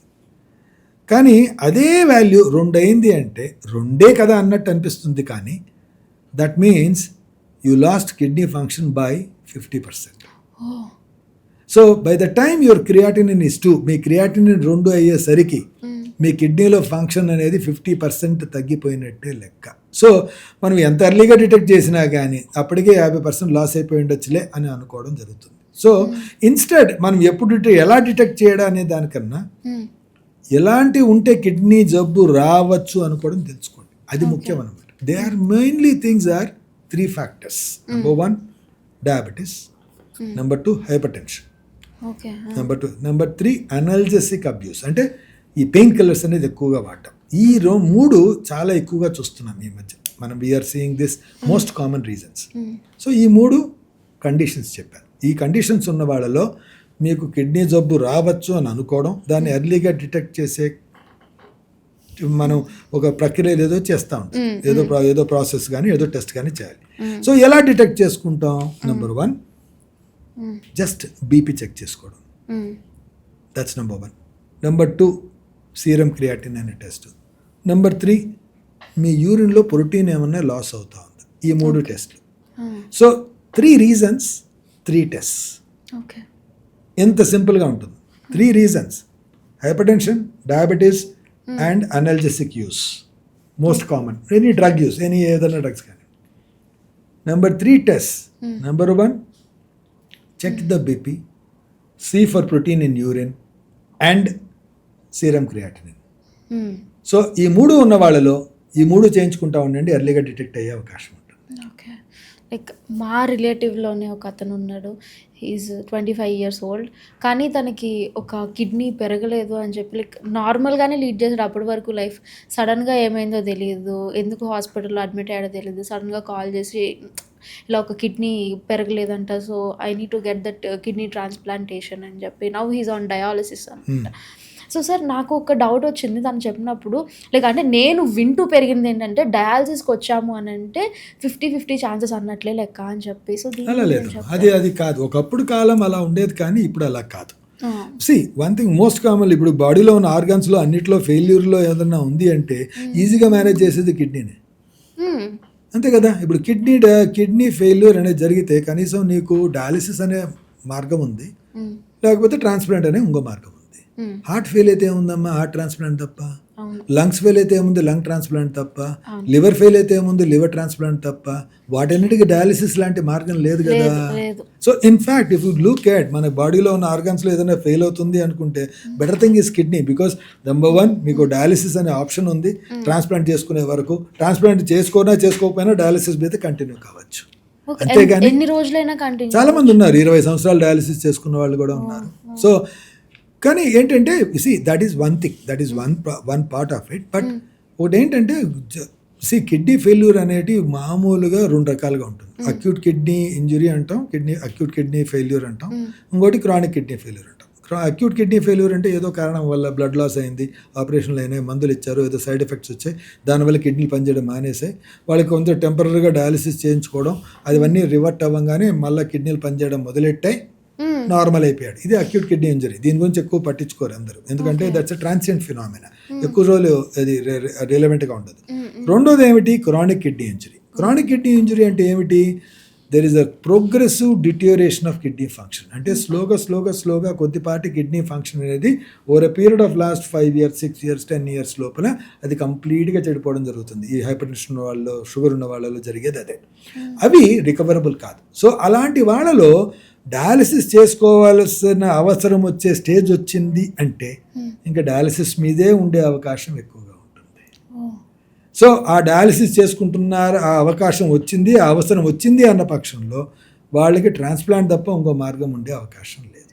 సో ఆ విధంగా ఆ అవసరం వచ్చేంత వరకు టైం వచ్చింది అంటే ట్రాన్స్ప్లాంట్ తప్ప ఇంకో మార్గం లేదు. సో డయాలిసిస్ మీద ఎన్ని రోజులు ఉండొచ్చు అంటే చాలా రోజులు ఉండొచ్చు, కానీ డయాలిసిస్ అనేది బెస్ట్ క్వాలిటీ ఆఫ్ లైఫ్ కాదు కదా. తనకు వారానికి 3 రోజులు, ఒక 3-4 గంటలు ఎవ్రీ ఆ 3 రోజుల్లోనూ తను డయాలిసిస్ చేయించుకోవాలి. డయాలిసిస్ చేసుకున్న తర్వాత కొంచెం అన్ఈజీగా ఫీల్ అవుతాడు. ఇలా it doesn't give you the best quality of life. For any kidney failure patient successful transplant అనేది gives you the best quality of life. So అందుకనే ట్రాన్స్ప్లాంట్ చేయించుకొని క్వాలిటీ ఆఫ్ లైఫ్ పెంచుకోండి అని చెప్తా ఉంటాం అనమాట. ఓకే సార్, నా కమింగ్ టు కిడ్నీ స్టోన్స్ ఎందుకు వస్తాయి సార్? అంటే లైక్ వాటర్ తక్కువ తాగడం వల్లే వస్తాయా, లేకపోతే లైఫ్ స్టైల్ కూడా ఇంపాక్ట్? ఇగో ఈ భయంతోనే తాగి 4 లీటర్లు 5 లీటర్లు తాగుతూ ఉంటారు అని కాదు. Basically there are few reasons why it happen. Number 1 అంటే అన్నిటికీ రీజన్స్ చెప్పడం కుదరదు. Number 1 familial or genetic. దీంట్లో 3-4 మనకు వచ్చే అవకాశం ఉంటుంది. Number 2 occupational. మనం ఎలాంటి సిచ్యువేషన్లో పనిచేస్తున్నాం. You're living with a very high heat environment, furnaces, you're sweating a lot, you're not replenishing. మనం ఎంత కావాలో అంత వాటర్ని మనం మళ్ళీ వెనక్కి తీసుకోలేకపోతున్నాం, వాళ్ళలో వచ్చే అవకాశం ఉంటుంది. కొన్ని మెటబాలిక్ ప్రాబ్లమ్స్ ఉంటాయి, అంటే మన బాడీలో కొన్ని రీజన్స్ ఉంటాయి. అంటే మన కాల్షియం మెటబాలిజంలో ప్రాబ్లం కానీ, ఈ పారాథైరాయిడ్ గ్లాండ్స్ అనే ప్రాబ్లం కానీ, యూరిక్ యాసిడ్ మెటబాలిజంలో ప్రాబ్లం ఉన్నా కానీ, వీళ్ళలో ఆ మెటబాలిక్ ప్రాబ్లమ్స్తో స్టోన్స్ తయారయ్యే అవకాశం ఉంటాయి. కొందరిలో ఫిమేల్స్లో ఎస్పెషలీ కొన్ని యూరిన్ ఇన్ఫెక్షన్స్ వచ్చిన దానివల్ల కిడ్నీలో, వాటి వల్ల కూడా స్టోన్స్ తయారయ్యే అవకాశం ఉంటుంది. సో ఇలా కారణాలు ఉంటాయి. కొంతమందిలో సిగ్నిఫికెంట్ పర్సెంటేజ్, ఒక 30-40%లో ఏ కారణం ఉండదు, ఎందుకో వచ్చి ఉంటుంది, మళ్ళీ రాదు కూడా. So there is a significant percent reasons why a kidney stone can happen అనమాట. ప్రతి ఒక్కరిలో ఒక కారణం ఉంటుంది అని చెప్పే అవకాశం తక్కువ, ప్రతి ఒక్కరిలో కారణం ఎత్తుక్కోవడం కూడా కష్టమే. ఓకే సార్, కిడ్నీ స్టోన్స్ వచ్చినప్పుడు జనరల్లీ వాటర్ తాగమని చెప్తారు కదా, బట్ బీర్ తాగితే కూడా కిడ్నీలో స్టోన్స్ పోతాయి అని చెప్తారు. నచ్చినోడు చెప్తాడు, కావాల్సిన అనుకోవడం తాగుతారు. ఇప్పుడు నేను సింపుల్ ఎగ్జాంపుల్, 1 లీటర్ వాటర్ తాగమంటే ఎవరైనా తాగుతాడా? తాగరు. వద్దులేండి 300 ml అయితే చాలు అంటారు, అంతే కదా. అదే లీటర్ బీర్ తాగమంటే మాత్రం తాగేస్తారు కదా. That's only difference there, nothing more. Beer doesn't add any value but except to the volume. అంటే ఆ వాల్యూమ్ అనేది తాగుతారు అంతే తప్ప nothing more than that. It doesn't make any difference. Okay sir, if once వాళ్ళకి కిడ్నీ స్టోన్స్ వచ్చాయి అని అంటే మళ్ళీ ఫ్యూచర్లో రిపీట్ అయ్యే ఛాన్స్ తప్పకుండా. ఉంటుందా? అదే అంటున్నాను కదా, ఇప్పుడు మీకు కిడ్నీ స్టోన్స్ రావడానికి ఎన్ని రీజన్స్ ఉండొచ్చు అని చెప్పాను కదా. ఇప్పుడు familial, genetic, your occupation, your eating habits, your metabolic disorders inside your body, or idiopathic reasons లేకుండా. సో ఇన్ని కారణాల్లో ఏ కారణాన్ని మనం మార్చలేం కదా. మన ఫ్యామిలీ మార్చలేం, మన జెనెటిక్ ప్రీడిస్పోజిషన్ మార్చలేం, మన మెటబాలిక్ సిచ్యువేషన్ ఏమైనా బాడీలో ఉంటే మార్చలేం, మన ఆక్యుపేషను మార్చాం. ఇవన్నీ మార్చుకోలేనప్పుడు అటువంటప్పుడు మీకు మళ్ళా వచ్చే అవకాశం ఉండొచ్చు అని అనుకోవాల్సిందే కదా. So anybody who has formed a stone inside the kidney, if you follow them for 20 years, 100 మందిని తీసుకుందాం, ఆ 100 మందికి మళ్ళీ ఇంకో చిన్న స్టోన్ తయారవుతుంది 20 ఏళ్ళు వచ్చేసరికి. సో ఒకసారి వచ్చింది అంటే నీకు ప్రీడిస్పోజిషన్ ఉన్నట్టు లెక్క. ఏదైనా కారణం కావచ్చు, ఈ ప్రీడిస్పోజిషన్ అనేది మీలో ఉంది అని అర్థం. సో ఆ ప్రీడిస్పోజిషన్ని కొంచెం న్యూట్రలైజ్ చేసుకునేదానికి వాటర్ ఎక్కువగా తాగండి, నెంబర్ 1. 2వ 3వసారి మీకు మళ్ళీ వచ్చింది అంటే మీలో ఏదన్నా కారణాలు ఉన్నాయా చూసుకోండి, ఇలా చెప్తామన్నమాట. ప్రతి ఒక్కరికి కారణాలు ఎత్తుక్కోవడం అనేది జరగని పని. ఎవరు కారణాలు ఎత్తుక్కుంటాం? Recurrent stone disease. అంటే మీలో ఏదైనా కారణం ఉందా ఈ విధంగా ఈ విధంగా స్టోన్స్ రావడానికి అనేది ఎవరికి చేస్తాము? కొన్ని స్పెసిఫిక్ రీజన్స్ ఉంటాయి. ఏంటంటే suppose if somebody has formed a stone within 1 year. ఈ నిన్న లాస్ట్ ఇయర్లో చిన్న స్టోన్ పాస్ చేశానండి, ఇప్పుడు 1.5 years అయింది, ఇంకో చిన్న స్టోన్ పాస్ చేశాను, కొత్త స్టోన్ తయారైంది. లేక ఆల్రెడీ నాకు ఒక 5 mm స్టోన్ ఉందండి, అది కాస్త 1 centimeter స్టోన్ అయిందండి. లేక నేను ప్రజెంటేషన్లోనే నాకు 2 పక్కల స్టోన్లు ఉన్నాయండి, చాలా ఉన్నాయి. చిన్న పిల్లోడు అండి, 5 ఏళ్ల పిల్లోడు, వాడికి స్టోన్ వచ్చిందండి. సో ఇలా స్పెసిఫైడ్ ఏరియాస్లో కారణం ఏమన్నా ఉందా అని ఎత్తుక్కోవాలి, అంతే తప్ప వచ్చిన వాడంతా కారణం ఎత్తుక్కోవాల్సిన అవసరం లేదు. ఏదో జీవితంలో ఒకసారి వచ్చింది అనుకోండి, అది ర్యాండమ్గా వచ్చినట్టే లెక్క, అంతే తప్ప నెక్స్ట్ టైం వస్తే మాత్రం డెఫినెట్గా ఈ రీజన్ ఏమి ఉండొచ్చు అని ఎత్తుక్కోవాల్సిన అవసరం ఉంటుంది. ఓకే సార్, ఇప్పుడు ఇఫ్ ఇన్ కేస్ వాళ్ళకి యూరిన్లో స్టోన్ పాస్ అవ్వలేదు అనుకోండి, వీళ్ళకి ఎలాంటి ట్రీట్మెంట్స్ ఉంటాయి? కాదు, అంటే మనకు స్టోన్ వచ్చింది అనే తర్వాత మనం ఒకసారి మనకు నొప్పి వచ్చింది, హాస్పిటల్కి వెళ్ళినాం, వాళ్ళు అల్ట్రాసౌండ్ చేశారు, లేకపోతే సిటీ స్కాన్ చేశారు, మీ కిడ్నీలోనో యూరిటర్లోనో ట్యూబ్లోనో ఎక్కడో చిన్న స్టోన్ ఉంది అని చెప్తారు. So me location of the stone బట్టి, ఏ లొకేషన్లో ఉంది ప్లస్ ఏ సైజులో ఉంది అన్న దాన్ని బట్టి మీ స్టోన్ ట్రీట్మెంట్ అనేది ఉంటుంది. ఓకే, చిన్నదిగా ఉంది, పడిపోయే అవకాశం ఉంది, కొన్ని రోజులు ఆగి చూడండి, పడిపోవచ్చు. పెద్దదిగా ఉంది, పడిపోయే అవకాశం లేదు అన్న పక్షంలో మీకు ట్రీట్మెంట్ అవసరం పడే అవకాశం ఉంటుంది. స్టోన్ వల్ల మీకు కాంప్లికేషన్స్ వస్తున్నాయి, ఇన్ఫెక్షన్స్ వస్తున్నాయి, లేకపోతే కిడ్నీ పాడవుతా ఉంది, లేకపోతే మీ ఇంకేదైనా ప్రాబ్లమ్స్ వస్తున్నాయి అన్న పక్షంలో ఇమీడియట్ ట్రీట్మెంట్ అవసరం పడుతుంది. అలా మనం డిసైడ్ చేస్తాం. Depends upon the location. మీకు సపోజ్ కిడ్నీ లోపల స్టోన్ ఉందనుకోండి, దాన్ని పీసీఎన్ఎల్ అనే రూపం, అంటే బయట నుంచి మనం ఎండోస్కోప్ ద్వారా దాన్ని పంక్చర్ చేసి తీయడము కిడ్నీకి పక్క నుంచి, లేదు అంటే ఆర్ఐఆర్ఎస్ అంటే మూత్రనాళం నుంచి ఎండోస్కోప్ వేసి అక్కడ వరకు వెళ్ళి బ్లాస్ట్ చేయడము జరుగుతుంది. అదే యూరిటర్లో ఉందనుకోండి 90% ఆఫ్ ద టైమ్స్ మూత్రనాళం నుంచే అయిపోవడం జరుగుతుంది. ఒక్కోసారి కిడ్నీ లోపలే చిన్న స్టోన్ ఉందనుకోండి 1 సెంటీమీటర్, బయట నుండే షాక్స్ పెట్టి దాన్ని పగలగొట్టచ్చు వితౌట్ ఎనీ ఆపరేషన్. సో దాన్ని ఈఎస్డబ్ల్యూఎల్ అంటారు. అది చేసిన దానివల్ల అది పగిలిపోతుంది. ఆ పగిలిన ముక్కలు మూత్రంలో నుంచి బయటకు వచ్చేటప్పుడు కొద్దిగా నొప్పి రావచ్చు, కానీ ఒకసారి బయటకు వచ్చాయంటే క్లియర్ అయిపోయే అవకాశం ఉంటుంది. అంటే కానీ ఒకటి గుర్తుపెట్టుకోండి, కిడ్నీ స్టోన్ అనేది every kidney stone doesn't need treatment. ప్రతి కిడ్నీ స్టోన్ని ట్రీట్ చేసుకోకండి. కిడ్నీ స్టోన్ అనేది ఒక జబ్బు కాదు. It's a process inside you. It's like అంటే నీకు ఒకసారి స్టోన్ వచ్చిందంటే మళ్ళీ వచ్చే అవకాశం ఉంటుంది. అంతేగాని ఈరోజు స్టోన్ తీసేస్తే నాకు మళ్ళీ రాదు అనుకుంటే ఎంత హ్యాపీగా ఉన్నావు. అందరికి స్టోన్ తీసేస్తావు, ఇంకోసారి రాదు కాదు కదా. నువ్వు ఈరోజు స్టోన్ ఉండేది ఈ రోజు ఉన్న స్టోన్ తీస్తున్నావే తప్ప నీ కిడ్నీ ఫార్మేషన్ టెండెన్సీని నువ్వు చేయట్లేదు కదా. So you are taking away a manifestation of a process. Manifestation of a kidney disease అని, కిడ్నీ స్టోన్ డిసీజ్ అనేది ఏదైతే ఉందో మీలో ఆ డిసీజ్కి ఒక మేనిఫెస్టేషన్ ఏంటి, కిడ్నీ స్టోన్ తయారవడం. అక్కడ ఆ ఉన్న మేనిఫెస్టేషన్ మాత్రమే తీస్తున్నావు కాబట్టి, అంతేగాని డిసీజ్ ప్రాసెస్ని అయితే మనం ఏమీ చేయట్లేదు. సో ఎప్పుడు కానీ స్టోన్స్ ట్రీట్మెంట్ చేసేటప్పుడు అందరికీ చాలా ఈ మధ్య కాలంలో ఈ మధ్య యంగ్స్టర్స్లో ఎస్పెషల్లీ ఐటీ చదువుకున్న వాళ్ళలో లేదండి 2 mm stone 3 mm stone I want get it removed, I don't want to stay. కాదు, వాళ్ళు అర్థం చేసుకుంది ఏంటంటే నీకు ఈరోజు అది తీసినంత మాత్రాన నువ్వు రేపు పొద్దున్న ఎప్పుడు నీకు స్టోన్ ఉండదు అనుకున్న పక్షంలో నేను తీసే దాంట్లో అర్థం ఉంది, అంతే తప్ప నీకు ఒక ప్రాసెస్, ఒక డిసీజ్ ప్రాసెస్ లోపల ఉండి దాని మేనిఫెస్టేషన్ చిన్నది, దానివల్ల నీకేమి నష్టం లేనప్పుడు దానికి ఆపరేషన్ చేసుకోవడం అవసరమా? లేదు కదా. సో అవసరం ఉన్నప్పుడు చేయించుకునే దానికి రెడీ అయిపో, అంతే తప్ప అవసరం లేనటువంటికి ట్రీట్మెంట్ చేసి నేను బాగైపోతాను అనుకోవడం అనేది foolishness. So stone presence of a stone is a manifestation of a disease process, not the disease alone. అర్థమైందా? సో దాని ఆ పర్స్పెక్టివ్ అనేది మారాలి. మనం స్టోన్ని ఎలా ట్రీట్ చేస్తున్నాము అనేది ఆ పర్స్పెక్టివ్ మారాలి. సార్ వన్స్ కిడ్నీలో స్టోన్స్ రిమూవల్ అయిపోయాక వాళ్ళ లైఫ్ స్టైల్ కూడా మారాలా, లేకపోతే వాళ్ళు ఎలాంటి జాగ్రత్తలు తీసుకోవాలి? జాగ్రత్తలే ఉండవు. ఇప్పుడు మనం చూస్తాం కదా, ఇప్పుడు మీకు చెప్పిన రీజన్స్ ఏవైతే ఉన్నాయో, ఏవి నెంబర్ 1 మీ ఫ్యామిలీలో ఉందా, జెనెటిక్గా ఏమైనా ఉందా, ఫ్యామిలీలో ఉన్నాయి అనుకున్న పక్షంలో కొన్ని మెటబాలిక్ స్టోన్ వర్కప్ అనేది చేస్తాం. మీకు 2-3 సార్లు వచ్చింది అన్న పక్షంలో ఒకటి మెటబాలిక్ స్టోన్ వర్కప్ అనేది చేస్తాం. వాళ్ళలో కొంతమందిలో కొన్ని కారణాలు కనపడతాయి, కొంతమందిలో ఏమీ కారణాలు కనపడవు. కారణాలు కనపడని వాడికి బాబు నువ్వు 2 లీటర్లు యూరిన్ వచ్చేటట్టు చూసుకో ప్రతిరోజు, సో దట్ నీకు వచ్చే అవకాశాన్ని తగ్గించుకోవచ్చు అని చెప్పడం జరుగుతుంది. అంతకన్నా ఏదో కొన్ని మందులు ఉన్నాయి అవి ఇస్తూ ఉంటాం, కానీ అంతకన్నా స్పెసిఫిక్గా ఏదో చెప్పడం, పొటాషియం సిట్రేట్ అని ఒక మందు ఇస్తాము.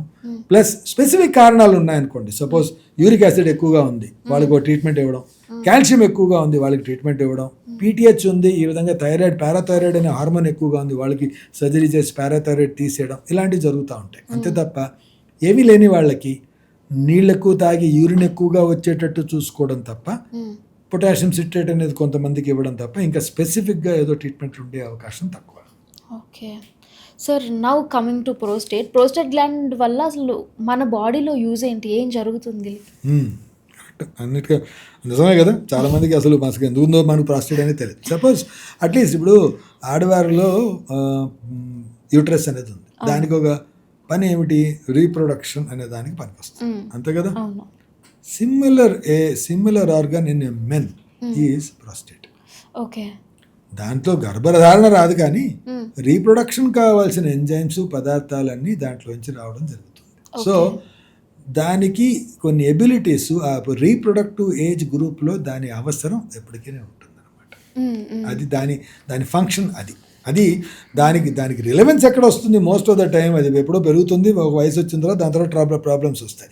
దానివల్ల మనం ఆలోచిస్తాం, కానీ రీప్రొడక్టివ్ ఏజ్ గ్రూప్లో దాని గురించి ఆలోచన కూడా చేయం మనం. ఓకే సార్, ఇలా ప్రోస్టేట్ క్యాన్సర్ వస్తుంది అన్నప్పుడు మనకి ఏమైనా సిమ్టమ్స్ కనిపించే ఛాన్సెస్ ఉంటాయా? కాదు, ప్రాస్టేట్ క్యాన్సర్ మనం సిమ్టమ్స్ వల్ల పికప్ చేసుకోవడం అనుకోవడం చాలా తప్పమ్మా. యాక్చువల్గా నోబడి కమ్స్, అంటే ఏ పేషెంట్ కూడా ప్రాస్టేట్ నాకు క్యాన్సర్ వస్తుందేమో అందుకే వస్తున్నాను అని చెప్పి అనుకునే అవకాశాలు ఉండవు, అలాంటి ఉండవు. మోస్ట్ ఆఫ్ ద టైం ఏమవుతుంది, 50 ఏళ్ళు పైబడిన వారిలో కొన్ని హార్మోనల్ చేంజెస్ వల్ల మీకు ఆ ప్రాస్టేట్లో కొన్ని మార్పులు రావడం జరుగుతుంది. ఆ ప్రాస్టేట్లో మార్పుల వల్ల దాని సైజు పెరగడం, మూత్రనాళం కంప్రెస్ అవ్వడం, మూత్ర విసర్జనలో కష్టం రావడం, ఇవన్నీ జరుగుతూ ఉంటాయి. ఇవన్నీ జరిగినప్పుడు ఏమవుతుంది, వాళ్ళ మూత్ర విసర్జన సరిగా రాదు, దానివల్ల హాస్పిటల్స్కి రావడం జరుగుతుంది, దాన్ని ఎవాల్యుయేట్ చేయడం జరుగుతుంది. ఇది రొటీన్గా జరిగే బినైన్ ప్రాస్టేటిక్ హైపర్ప్లేషియా, అంటే నాన్ క్యాన్సరస్ ఎన్లార్జ్మెంట్. ఇది అందరిలోనూ జరుగుతుంది, అందరికీ కొద్దో గొప్ప సిమ్టమ్స్ ఉండొచ్చు. దానికి కొంతమంది హాస్పిటల్కి రావాల్సిన అవసరం రావచ్చు, కొంతమందికి రావాల్సిన అవసరం కూడా రాకపోవచ్చు, అంత తక్కువ సిమ్టమ్స్ ఉంటాయి.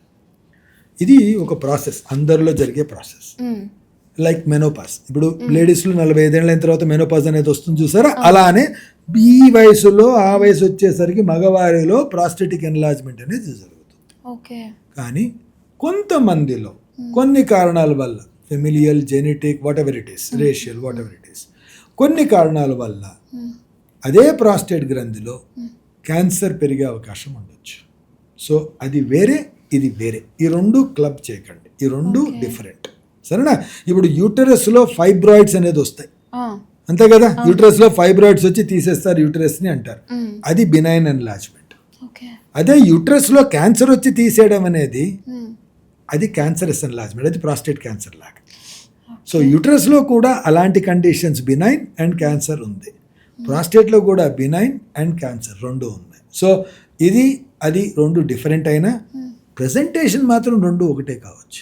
నాకు మూత్ర విసర్జనలో ప్రాబ్లం ఉంది, నాకు మూత్రంలో మంట ఉంది అనే రావచ్చు, ఆ టైంలో పరీక్షల్లో మనకు క్యాన్సర్ ఉందని తెలవచ్చేమో తప్ప ఈ రెండిటికి సపరేట్గా ఏదో కష్టం సపరేట్గా ఉంటుంది అని అనుకునే అవకాశం తక్కువ. ఓకే, ఇఫ్ ఇన్ కేస్ వాళ్ళు లైక్ ఎర్లీగా వాళ్ళు కొంచెం తెలుసుకోవాలి అనుకున్నప్పుడు ఏమైనా టెస్ట్లు ఉంటాయా సార్? అవును, ప్రాస్టేట్ ఈ మధ్య కాలంలో ప్రాస్టేట్ క్యాన్సర్ ఎస్పెషల్లీ ఉండొచ్చు. అంటే ఈ మధ్య కాలంలో ఎలా చూస్తున్నామంటే అమ్మా, ఒకప్పుడు మన average age of life was 65 to 70 years, అంతే కదా, అంతకన్నా ఎక్కువ రోజులు మనం బతికాళ్ళం. 70 ఏళ్ళు అంటే చాలా ఎక్కువ అనుకునేవాళ్ళు. ఈ మధ్య అలా కాదు కదా, expectation it self is around 85 years, అంతే కదా. సో మీరు 50 ఏళ్ళ నుంచి 85 ఏళ్ళ వరకు అంటే ఈ ప్రాస్టేట్ గ్రంథితో మీరు ఉన్నారు అనుకున్న పక్షంలో మీకు ఎన్లార్జ్మెంట్తో ఉన్న కష్టాలు రావచ్చు, 75 ఏళ్ళ వయసు దాటిన తర్వాత క్యాన్సర్తో ఉన్న కష్టాలు కూడా రావచ్చు. సో ఈ కామన్. సో ఆ క్యాన్సర్ వచ్చే కష్టాలు పడకుండా ఉండడానికి ఈ మధ్య కాలంలో ప్రాస్టేట్ స్పెసిఫిక్ యాంటిజెన్ అని ఒక టెస్ట్ చేస్తాం. It's simple blood test. So అది 1 నుండి 2 సార్లు ఎక్కువగా ఉన్నది అన్న పక్షంలో నీకు క్యాన్సర్ ఉండే అవకాశం ఉండొచ్చు, నువ్వు దాని గురించి టెస్ట్లు చేయించుకుంటే మంచిది అని చెప్పే అవకాశం ఉంటుంది, సరేనా? ఎవరు చేయించుకోవాలా ఇది అంటే స్పెసిఫిక్గా చెప్పాలి అంటే అందరూ చేయించుకుంటే మంచిదే, కానీ ఎవరికి ట్రీట్మెంట్ చేయాలా అనేది క్లిష్టమైన పరిస్థితి అనమాట. అది చాలా డిఫికల్ట్ క్వశ్చన్. అందుకే అందరికీ ఎవాల్యుయేట్ చేయడం అనేది అన్ని దేశాల్లో చేయటం లేదు. ఎందుకంటే అనవసరమైన వాళ్ళు కూడా ట్రీట్మెంట్ జరిగిపోతూ ఉంటాయి. ఎవరికైతే ప్రాస్టేట్ క్యాన్సర్ వల్ల ఏమి నష్టం జరగదో వాళ్ళకు కూడా ట్రీట్మెంట్ జరిగే నష్టాలు వచ్చే అవకాశం ఉంటాయి కాబట్టి. సో వాళ్ళు ఎవరికైనా ఫ్యామిలీ హిస్టరీ ఉందనుకోండి, అంటే ఇంట్లో కొన్ని క్యాన్సర్స్ ఉంటాయి, like breast cancer, ovarian cancer, pancreatic cancer, colonic cancer, lung cancer, ఇలాంటి హిస్టరీలు ఉండి, లేకపోతే ప్రాస్టేట్ క్యాన్సరే ఉండొచ్చు హిస్టరీలు, మేనమామకి కానీ తండ్రికి కానీ బ్రదర్కి కానీ, వాళ్ళు తప్పకుండా చేయించుకోవడం మంచిది, తప్పకుండా చేయించుకోవాలి. సో ఫ్యామిలీ హిస్టరీ ఉన్న వాళ్ళు మాత్రం తప్పకుండా పిఎస్ఏ అనేది చెక్ చేసుకొని వాళ్ళు క్యాన్సర్ బారిన పడకుండా ఉంటే మంచిది. ఆఫ్రికన్ అమెరికన్స్ అంటారు, అంటే Africans who are staying in America have got a very high incidence, వాళ్ళలో ఈ క్యాన్సర్ అనేది ఎక్కువగా చూస్తూ ఉంటాం. సో వీళ్ళలో ఈ ఇద్దరిలోనూ తప్పకుండా పిఎస్సీ చేయించుకోవాలి. మిగతాదంతా ఏమిటి, లైఫ్ స్టైల్ బాగా ఉంది, నేను 65 ఏళ్ళు చాలా హెల్తీగా ఉన్నాను, నేను ఇంకా 20 ఏళ్ళు ఉంటాను, వాళ్ళు తప్పకుండా చేయించుకోవచ్చు. వై నాట్, నేను చేయించుకుంటాను, నేను 85 ఏళ్ళ వరకు నేను నార్మల్గా ఉండాలనుకుంటున్నాను, బెస్ నాకు కానీ రేపొద్దున పిఎస్ఏ పెరిగి ఉంటే నాకు క్యాన్సర్ ఉందో లేదో తెలుసుకుంటాను, అవసరం అనుకుంటే చేయించుకుంటాను, అవసరం లేదు అనుకుంటే ఆగి చూస్తాను, I can observe it and see what happens to me. అలా అర్థం చేసుకొని చేయించుకుంటే బెటర్ తప్ప చేయించేసుకొని అమ్మో నాకు క్యాన్సర్ ఉంది అనుకోవడం చాలా తప్పు. సో ప్రాస్టేట్ అన్ని క్యాన్సర్లలో కాకుండా ప్రాస్టేట్ క్యాన్సర్లో బిగ్గెస్ట్ ప్రాబ్లం ఏంటంటే నెంబర్ 1 డిటెక్షన్ ఈజీనే, ఓపీఎస్సీలో తెలిసిపోతుంది. కానీ డిటెక్ట్ అయిపోయిన తర్వాత ఈ 100 మందిలో మనం ప్రాస్టేట్ క్యాన్సర్ డిటెక్ట్ చేశాము, ఈ 100 మందిలో మనం ఎవరికి ట్రీట్మెంట్ చేయాలి, ఎవరికి అవసరం లేదు, ఎవరిని అబ్జర్వేషన్లో పెట్టి ఏ టైంలో ఉన్నా అవసరం ఉన్నప్పుడు తీసుకొచ్చి ట్రీట్మెంట్ చేద్దాం, ఈ డిసిషన్ అనేది చాలా క్లిష్టమైనది అనమాట. అండ్ నెంబర్ 2, అది మనం చేసినా కానీ ఇండియన్ కాంటెక్స్ట్లో ఇండియాలో ఏమవుతుంది, క్యాన్సర్ అని అనగానే సగం నీరు గారిపోతారు. దాని తర్వాత నువ్వు అబ్జర్వ్ చేయి, క్యాన్సర్ ఏమీ చేయించుకోకుండా నీలోనే పెట్టుకో అంటే అసలు నిద్ర కూడా పట్టదు రాత్రి. సో అదొక ప్రాబ్లం ఉంటుంది అనమాట. సో అలా అర్థం చేసుకున్న వాళ్ళలో పిఎస్సీ అనేది ప్రతి సంవత్సరం చేయించుకొని క్యాన్సర్ నుంచి రాకుండా ఫ్యూచర్లో తను బాధపడకుండా ఉండడం అనే దాన్ని ఎప్పుడైనా welcome, all the time welcome. Okay sir, నేను విన్నాను లైక్ ఈవెన్ యంగ్ మెన్లో కూడా ప్రోస్టటైటిస్ అని ఒకటి డెవలప్ అవుతుంది అని. సో దీని గురించి ఏం చెప్తారు? ప్రాస్టేటిస్ ఎ వెరీ కామన్ కండిషన్ అమ్మ, చాలా లెస్ డిస్కస్ చేస్తారు. నువ్వు ఈ పాయింట్ తీసుకొని వచ్చావు, ఐఎమ్ హ్యాపీ. బికాస్ నా ఓపీలో ఒక 50 మందిని చూసానంటే 5 మంది తప్పకుండా వీళ్ళే ఉంటారు. అంత కామన్. స్టోన్స్ ఎంత కామన్, ప్రాస్టేటిస్ అంత కామన్, ఎస్పెషలీ ఏషియన్ కంట్రీస్లో. అంటే ఈ ఏషియన్ కంట్రీస్లో ప్రాస్టేటిస్ అనేది అంత కామన్. ఇప్పుడు చూడండి, it's like A similar to, ఇప్పుడు మనం ప్రతిదానికి నేను లేడీస్తో కంపారిజన్ చేస్తున్నాను, ఎందుకంటే దాంట్లో వాళ్ళకు ఒక కండిషన్ ఉంటుంది, మన ఈవిడలో ఒక కండిషన్ ఉంటుంది. ఇప్పుడు మనకు వెజనల్ ఇన్ఫెక్షన్స్ వస్తున్నాయి, వైట్ డిశ్చార్జ్ వచ్చాయని ట్రీట్మెంట్ చేసుకుంటూ ఉంటారు చాలా మటుకు. It's almost very common affair. అలాంటిదే prostatitis. So there is an infection in the genital tract there, and prostatitis is a part of genital tract infection. So ఈ prostatitis అంటే ఈ ప్రాస్టేట్ అనే గ్రంథి లోపల ఉన్న గ్లాండ్స్ లోపల ఇన్ఫెక్షన్ రావడం జరుగుతుంది. న్యూసెన్స్ ఏమిటి అంటే ఇట్స్ ఎ న్యూసెన్స్ నెంబర్ 1, ఎందుకంటే దాన్ని ఎరాడికేట్ చేయడం అనేది హెడేక్, ఎస్పెషలీ క్రానిక్ ప్రాస్టేటైటిస్ అంటాం. అంటే అక్యూట్ ప్రాస్టేటిస్ కాదు కానీ క్రానిక్ ప్రాస్టేటిస్ అనేది ఇట్స్ ఎ న్యూసెన్స్ అనమాట. It's an eradication is very very very difficult. They may require multiple courses of medication. చాలాసార్లు చాలా కోర్సులు మెడికేషన్ తీసుకోవాల్సిన అవసరం ఉంటుంది. They get vexed, sometimes depressed also. కొంతమందిలో ఈ క్రానిక్ ప్రాస్టేటైటిస్ ఉన్న వాళ్ళలో as the time passes by 40-45 ఏళ్ళు వచ్చే లోపలే వాళ్ళకి మూత్రం అబ్స్ట్రక్షన్ ఎక్కువ అవుతుంది. సో ఈ మధ్య కాలంలో మేము కనిపెట్టింది ఏమిటంటే the understanding of prostatic enlargement and obstruction to the flow. అంటే ప్రాస్టేట్ గ్రంథి పరంగా మూత్ర విసర్జనలో లోపంలో అని కారణము inflammation in the prostate in young అనేదే మేజర్ కారణంగా మేము చూస్తున్నాం. సో ఆ ఇన్ఫ్లమేషన్ వల్ల జరిగిన మార్పుల వల్ల ప్రాస్టేట్లో ఈ అబ్స్ట్రక్షన్ అనేది ఎర్లీ ఏజ్లోనే రావడం జరుగుతూ ఉంది. చాలా మందిలో ఆ అబ్స్ట్రక్షన్ రిలీవ్ చేయడానికి మేము మందులు ఇవ్వడం జరుగుతూ ఉంది. 30-40 ఇయర్స్ లోపలే ఈ ట్రీట్మెంట్ తీసుకోవడం జరుగుతూ ఉంది అనమాట. సో క్రానిక్ ప్రాస్టేటైటిస్ అనేది ఒక distressing condition, nuisance. Most of the time it doesn't harm you but irritates you all the time. వాళ్ళకి ఈ మందులు అనేది మల్టిపుల్ టైమ్స్ వాడుకోవాల్సిన అవసరం అనేది ఉండొచ్చు. So it's a very common condition in Asian countries.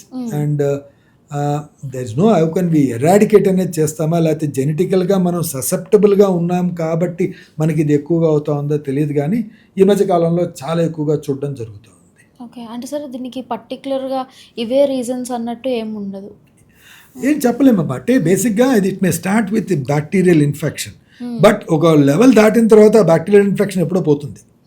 It triggers a inflammatory process inside the prostate. Infection ఎప్పుడో పోతుంది, కానీ ఆ ట్రిగ్గర్ ఏదైతే అవుతుందో ఆ ఇన్ఫ్లమేటరీ ప్రాసెస్ అనేది ప్రాస్టేట్లో అది నాన్ బ్యాక్టీరియల్ అనమాట. దాంట్లో బ్యాక్టీరియా ఉండవు, యాంటీబయాటిక్ ఇచ్చినా పెద్ద రిలీఫ్ ఉండదు. కానీ ఆ నాన్ బ్యాక్టీరియల్ ప్రాస్టేటైటిస్ అంటాం, or non bacterial chronic prostatitis అంటాం. దానివల్ల ఒక విధమైన ప్రాబ్లమ్స్తో పేషెంట్ సఫర్ అవుతూ ఉంటాడు. కొన్ని రోజులు బాగుంటాడు, కొన్ని రోజులు చాలా విసుగ్గా ఉంటాడు. ఆ పెల్విక్ పెయిన్ అనేది లేక అప్పుడప్పుడు యూరిన్లో మంట రావడం అనేది, మాటికి యూరిన్ రావడం అనేది ఎక్కువగా ఉంటుంది. It's like I told you know, it's like same like A white discharge in female. ఆ టైంలో వాళ్ళకి ఇరిటేషన్ ఉంటుంది, యూరిన్ ఎక్కువ వచ్చినట్టు ఉంటుంది, యూరిన్ మంటగా ఉంటుంది. అలా that is the problem. I should really say it's an eye opening interview for me. నిజంగా చాలా విషయాలు తెలుసుకున్నాను. అండ్ ఇట్ వాజ్ లైక్ ఒక మనిషి నా ముందు కూర్చొని ఒక మెడికల్ థింగ్ని ఏదో స్టోరీ చెప్పినట్టు చెప్తున్నారు. చాలా ఇంట్రెస్టింగ్గా అనిపించింది. Thank you so much.